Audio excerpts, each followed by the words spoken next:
Welcome to a family culture, a conflicting perception.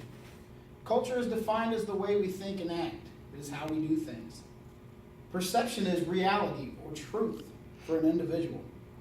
Individuals may have conflicting perceptions based on different backgrounds. I would like to share with you a journey of my personal discovery. I'm not a doctor. I do not have a PhD. I speak to you today on experience and research. Experience makes you wiser, as they say, and research makes you smarter. There is a difference in those, but that is a topic for another day. I grew up in a small town in the 1980s. Morristown, Indiana was a population of 989 in 1980, according to the U.S. Census Bureau. The entire town covers 1 square mile. And I realize that towns or cities may have their own culture, but what intrigues me is the fact that each household or family inside that town has its own culture, its own way of doing things. When I was a young man, Cupid struck me with his stinking love arrow. I was in love with a girl. I thought she was the one, and I thought we'd be together forever. Exciting times. However, my vision of a long-term relationship was misguided. We did marry, and we did start a family, but it didn't last. Honestly, it was over before it began. I was raised with television shows such as The Andy Griffith Show, Leave It to Beaver, and The Brady Bunch. These were good, wholesome families that used words like golly geez or darn it to express anger or disappointment. To me, this was what a real family looked like. In my mind, my family was messed up because we did not act or behave like these families. In my house, my father was the authoritative dictator. Whatever he said was the expectation. No one in the house was permitted to challenge any idea or direction given from him, not even other adults, especially not my mother. In my ex-wife's household, it was complete role reversal. The mother always got her way. As we modeled the family cultures which we had been raised in, trouble quickly stirred. Neither of us had the tools or the knowledge to address the issues. The sad truth is that for me, that pattern repeated over and over with each new relationship. One of my mentors helped me to change my life. She introduced me to self-perception and self-awareness. She said that I was very analytical in my work life. However, I had not analyzed my own personal life. She challenged me to approach my personal life the same way I approached my work life. Research and discover, she said. What characteristics were the same in each of these relationships? Where did my deep-seated beliefs come from? And until I could discover this and address them appropriately, I would continue to encounter the same results. So I did some soul searching, and I couldn't be happier today. Maybe you find yourself in this situation. Maybe you are unsure what to do. I would like to share with you the steps that I have taken to develop a long-lasting relationship. Long-term romantic relationships have 3 characteristics that are pretty common. The first being mutual respect. Mutual respect is consideration and valuing your partner's thoughts and ideas, appreciating the good and the bad traits, and loving them for who they are.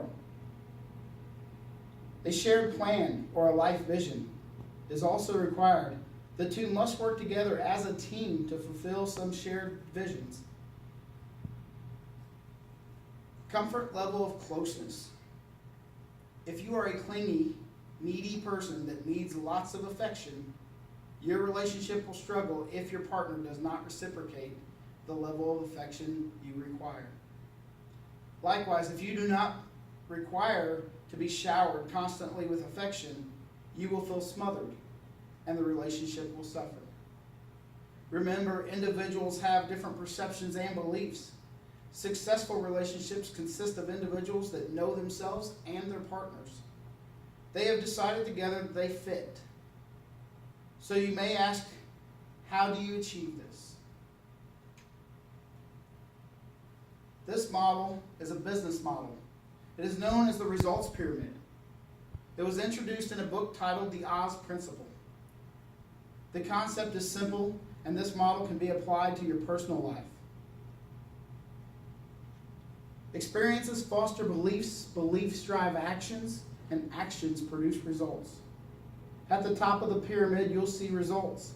These results can be positive or they can be negative, depending on the experiences that created them.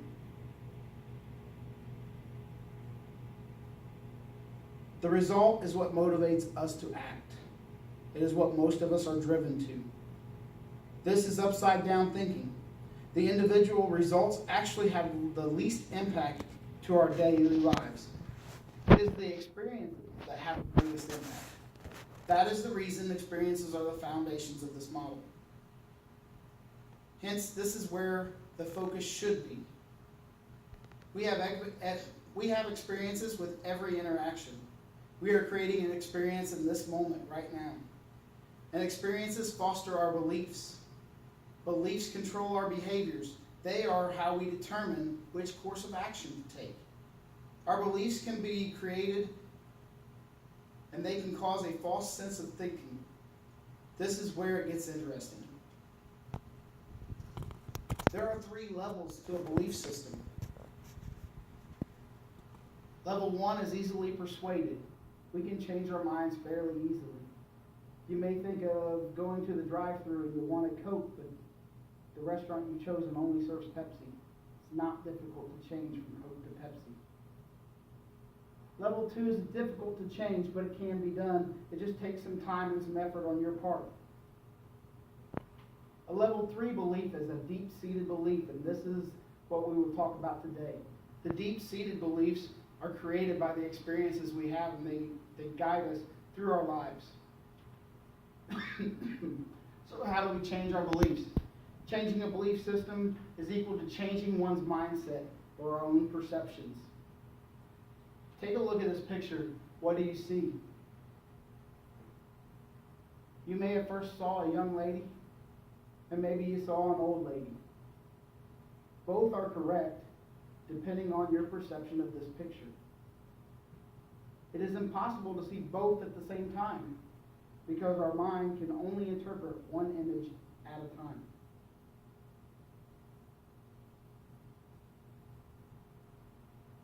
So how do we change our perceptions? Through learning. And listening is learning.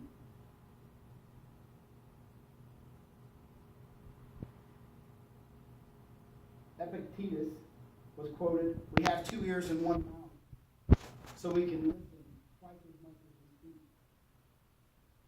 Listening is not the same as hearing. Listening is part of communication that allows the brain to interpret the messages our ears have heard. The best way to learn is to openly receive feedback through listening. Active listening is a skill. It can be practiced, it can be mastered.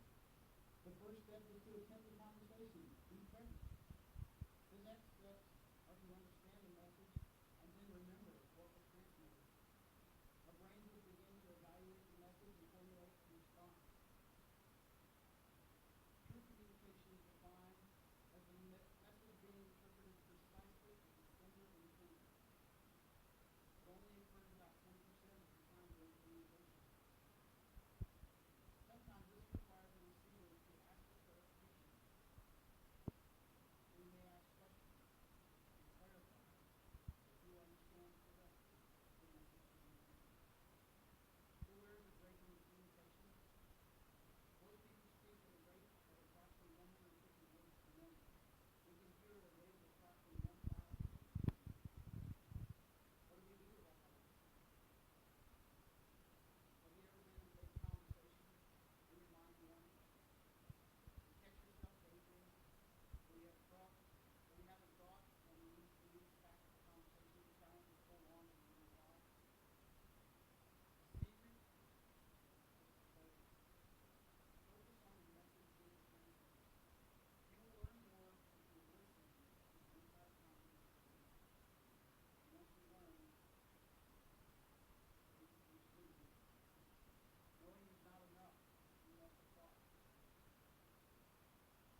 two-part model, above the line and below the line thinking and behavior. Below the line is where most people get caught in bad situations or circumstances. It is the role of the victim. Think about that for a minute. Have you ever played the role of a victim? You don't have to answer both. Internally, you know the answer. Below the line is paralyzing. It is blaming others, denying or ignoring the situation or circumstance. Just wait and see. Maybe you'll work yourself out. Or maybe it'll just go away. It's truly not accepting responsibility. The accountability for certain responsibility for your behavior or circumstances. It's having the ability to rise above the circumstances that you are in to get to the results that you want. It is changing from how did this happen to how did I let this happen. Above the line thinking is taking personal accountability. There are 4 steps that will change your life with a thought. Above the line thinking. See it, own it, solve it, see it. The first step, see it. Refers to acknowledging the situation or circumstance or behavior for what it truly is, the reality. Owning it implies that once you recognize the situation, you own it, and it is yours to solve.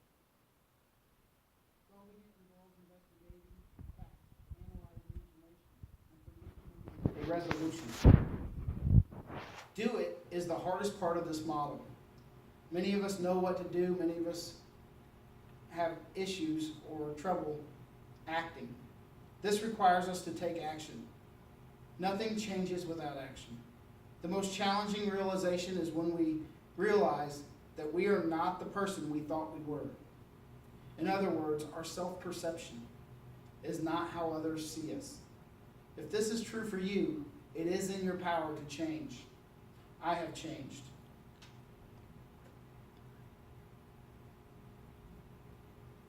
In conclusion, applying the skills and theories I have discussed has changed my life, and I could not be happier.